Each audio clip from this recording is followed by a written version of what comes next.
This is my first story on this channel. My name is the Calendar Keeper. Every single day, I reveal one forgotten story. Not always about ghosts. Not always about death. Sometimes, about places. Places that noticed us before we noticed them. Before we go any further, let me say this. You are not supposed to understand everything yet. Just stay with me. So now, plug in your earphones.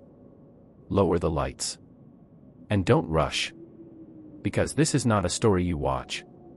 It is a story you enter. Some places remember footsteps. Some places remember voices. But some places remember breathing. This is not a ghost story. This is not about possession. This is about a room that learned how humans stay alive. Location: Northern England. Not a city. Not a village. A quiet railway junction where trains once stopped, and then stopped forever. Near that abandoned line stood an old boarding house. Brick walls. 3 floors. Nothing unusual to look at. At this point, you are probably thinking, this sounds normal. Everyone thought that too. People stayed there because it was cheap.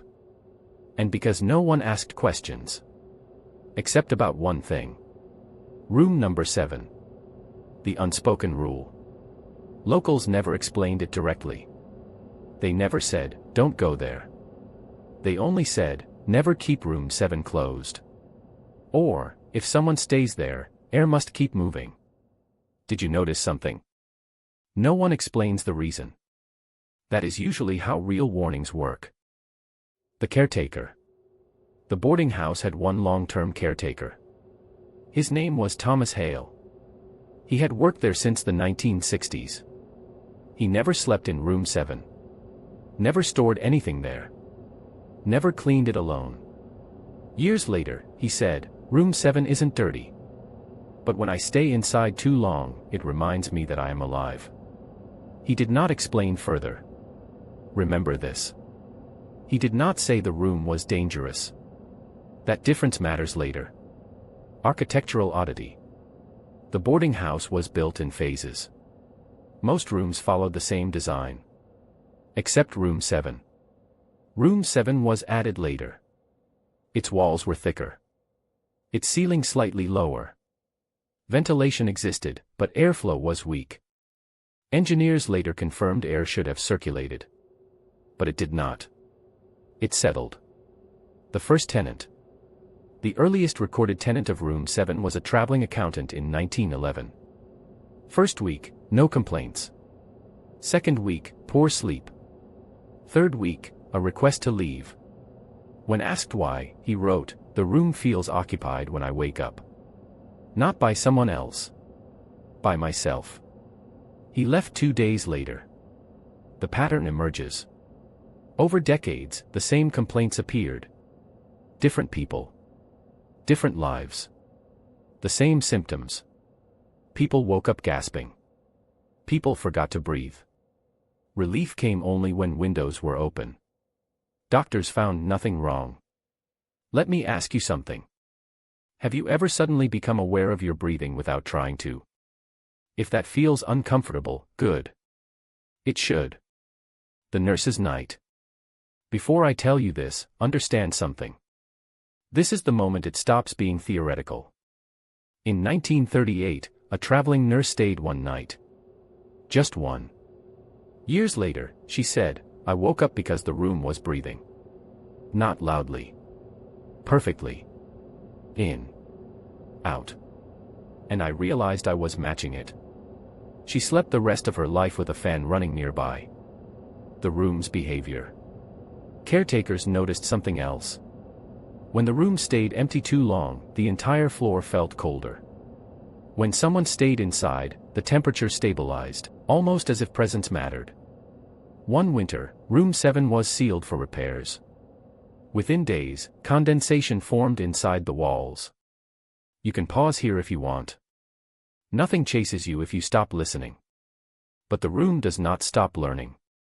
Part 2, When the Room Learned. First we'll come back. If you continued, curiosity won. By the late 1950s, people stopped calling it bad ventilation. They started saying, the room listens for breath. Not waits. Listens. The engineer. In 1962, a structural engineer inspected the building. On paper, room 7 was perfect. But when he stood still inside, he felt an urge to inhale. Not fear. Instruction. He stopped breathing for 10 seconds. The air pressure shifted. Gently. As if the room leaned forward. In his report, he wrote, environmental response observed without mechanical cause. The room leads. By the 1970s, something changed. The room no longer followed breathing. It led it. Guests reported slower breathing.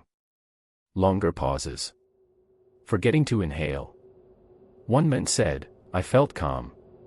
Too calm. Like the room had decided for me. The night of stillness. Listen carefully now. In 1979, a power outage hit the building. Fans stopped. Lights went out. Silence fell. Perfect silence. When power returned, a guest was found alive, but breathing manually. He said, it was so quiet I thought breathing was optional. The final tenant. In 1986, every room was occupied. Except one. Room 7. A tired university student arrived late. The caretaker hesitated. Then said only, if you wake up at night, do not lie still. The moment. The fan stopped. Not broken. Just stopped. And the room took over. Later, the student said, I felt calm. Like breathing was already handled. His chest did not rise. The room did. The discovery. In the morning, the caretaker knocked. No answer. The student was alive. Eyes open. Not breathing. The room was slow. Deep. Perfect. The window was thrown open. Only then did breathing return. Violent. Panicked. Human. The final change. Room 7 was sealed. Not destroyed. Kept open. Ventilated. Never silent. Because silence was not absence. Silence was permission. Final words. And yes, this is where most people realize something too. If you are listening right now and suddenly noticed your breathing, that is normal. But if you ever feel like breathing is optional, do not relax. Move. Make noise. Breathe deliberately. Because some rooms do not want to scare you. They want to replace you. Every day, a new room opens. If you don't want to miss the next one, subscribe. And tell me in the comments. Did you notice your breathing?